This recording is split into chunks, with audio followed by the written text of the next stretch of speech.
السلام علیکم ناظرین، آپ کا میزبان وقار حیدر چوہان پروگرام پی کے پوچھتا ہے کے ساتھ آپ کی خدمت میں حاضر ہے۔ ناظرین، اس وقت جو میرے ساتھ مہمان موجود ہیں جناب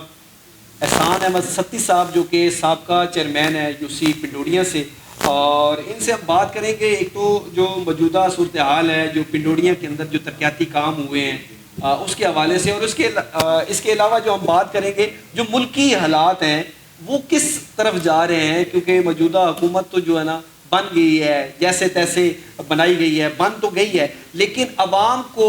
ریلیف دینے سے وہ قاصر ہے۔ اس کے اوپر ہم بات کریں گے۔ السلام علیکم جی۔ وعلیکم السلام جی۔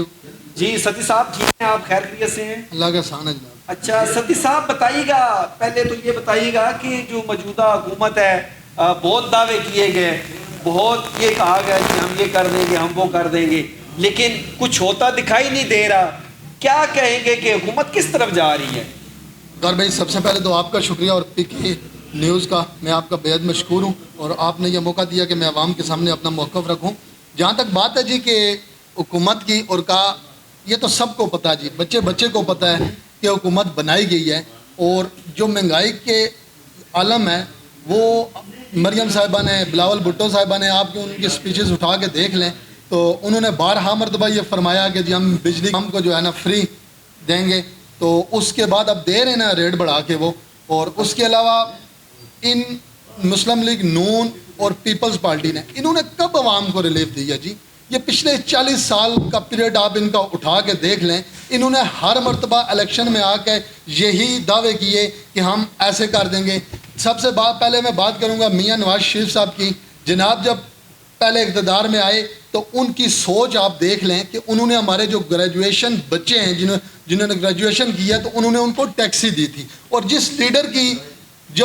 گریجویشن بچوں کو ٹیکسی دے اور کہے کہ جی آپ اس پہ گزر بسر کریں، تو ان لوگوں نے پھر عوام کے بارے میں کیا سوچنا ہے؟ ان کا ایک ہی مقصد ہوتا ہے جب یہ آتے ہیں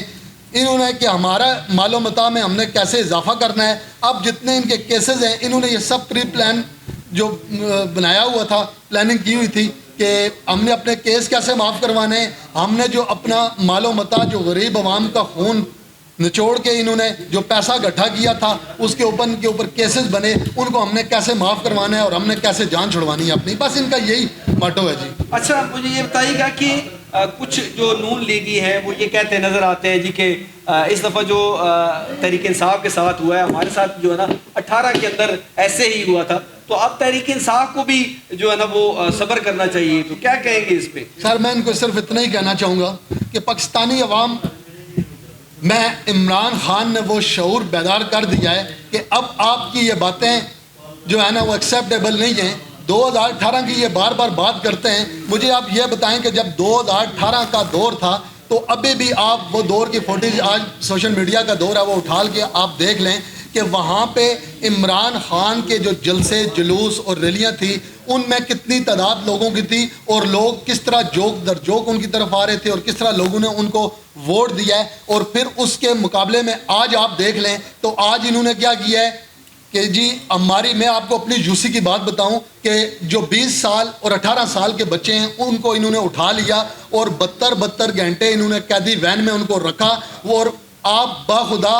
انہوں نے بوتلوں میں پیشاب کر کے وہ جو اوپر قیدی وین کے اوپر سپیس ہوتا ہے وہاں سے انہوں نے گرایا۔ یہ حالات تھے جب ان کا دور تھا، تو کسی 2 4 6 10 MNA کے اوپر اگر کوئی کیسز بنے تو میں نہیں کہتا، انہوں نے تو گراس روٹ لیول پہ جو ہے نا سختیاں کی ہیں۔ ہمارے 20 سال 18 سال کے بچے اٹھا کے لے گئے ہیں، ہمارے گھر انہوں نے توڑ دیے ہیں، ہم باہر نکل نہیں سکتے تھے، ہمارا جو انتخابی نشان بلہ تھا وہ انہوں نے لے لیا ہے۔ اور یہ تاریخ نے ثابت کیا کہ جب سے پاکستان بنا، میں سمجھتا ہوں کہ ذوالفقار علی بھٹو صاحب کا لوگ نام لیتے ہیں، میں ان سے زیادہ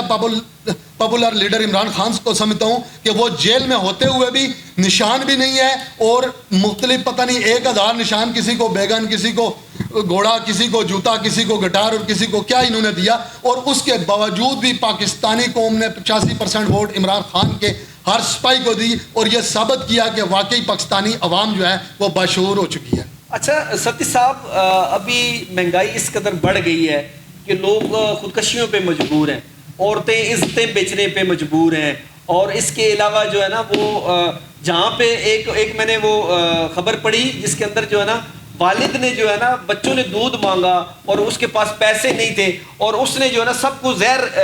جو ہے نا پلا کر زہر پلانے کے بعد ان کو جو ہے نا قتل کر دیا. تو یہ کس طرف جو ہمارا معاشرہ ہے کس طرف جا رہا ہے؟ وقار بھائی آپ نے یہ ایک واقعہ بتایا کہ جی والد سے بچے نے دودھ مانگا تو اس نے جو ہے نا ریئیکٹ کیا اس طرح. تو یہ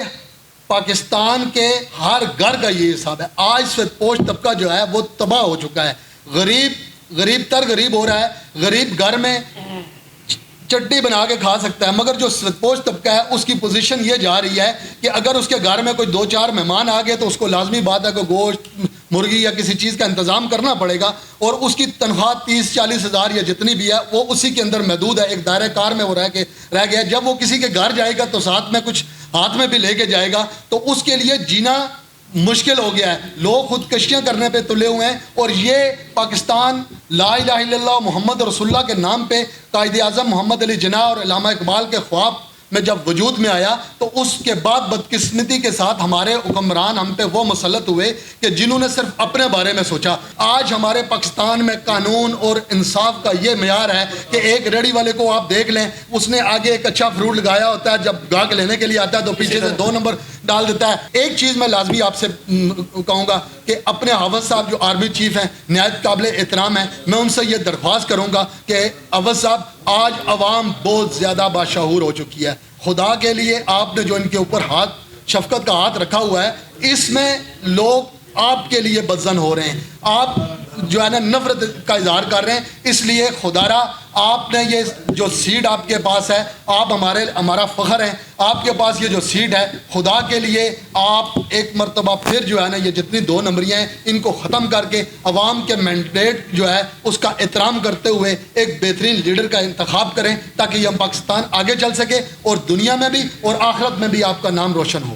اچھا سچ صاحب مجھے یہ بتائیے گا کہ آپ کو بلدیاتی الیکشن ہوتے نظر آ رہے ہیں؟ چوہان صاحب بلدیاتی الیکشن تو کیا یہ کوئی الیکشن بھی نہیں کروانا چاہتے,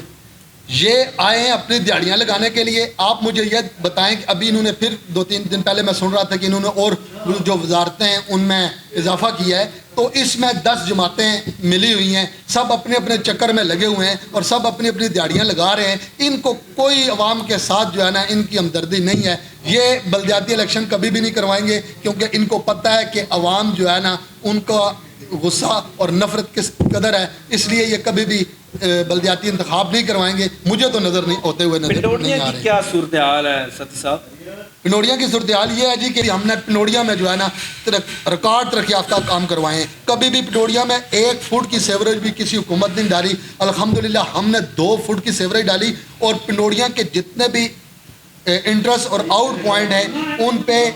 آج بھی آپ دیکھ لیں کہ اگر نالہ کرنگ سے لے کر اوپر چند پیر بادشاہ تک اور جہاں تک ہماری سیوریج پڑی ہے, ایک مینار والی مسجد ہے, گیڑا روڈ ہے, 18 نمبر ٹیوب ہے, ویل ہے. آج پنوڑیا میں مین کسی جگہ پہ بھی سیوریج کا کوئی مسئلہ نہیں ہے. مین لائنیں جتنے بھی ہم نے ڈالی ہیں, اور آج مسلم لیگ نون بھی جتنے کام کر رہی ہے اسی میں چند کام انہوں نے کیے ہیں 20%, اور وہ بھی جو ہے نا انہوں نے ہماری جو لائنیں اس سے ہی مستفید ہو رہے ہیں. اچھا مجھے بتائیے گا, بس ٹائم کم ہے ستی صاحب, مجھے شارٹ الفاظ میں جو ہے نا فلسطین کے اوپر جو مظالم ڈھائے جا رہے ہیں اسرائیل کی طرف سے, فلسطین کے اوپر میں مسلم امہ جو ہے وہ خاموش ہے, کیا کہیں گے؟ سر مسلم امہ بالکل خاموش ہے. سب آج ہم صرف نام کے مسلمان ہیں.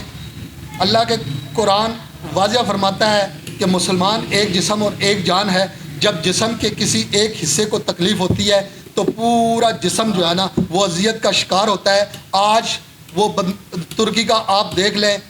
عرب دیکھ لیں, یہ اپنے اپنے مزوں میں لگے ہوئے ہیں. آج کوئی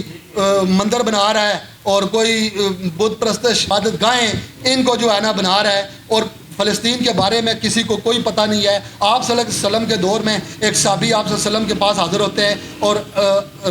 عرض کرتی ہیں ایک صحابیہ کہ یا رسول اللہ صلی اللہ علیہ وسلم کسی مشرک نے میرا دوپٹہ کھینچا ہے اور میری تذلیل کرنے کی کوشش کیا. تو آپ صلی اللہ علیہ وسلم نے صحابہ کرام کو حکم کیا کہ اس کا نماز فجر سے پہلے سر قلم کر کے لے آؤ, اور صحابہ نے اس کا سر قلم کر کے لے آئے ہیں. اور آج مسئلہ یہ ہے کہ ہم پاکستانیوں کی میں بات کرتا ہوں کہ ہمارے جو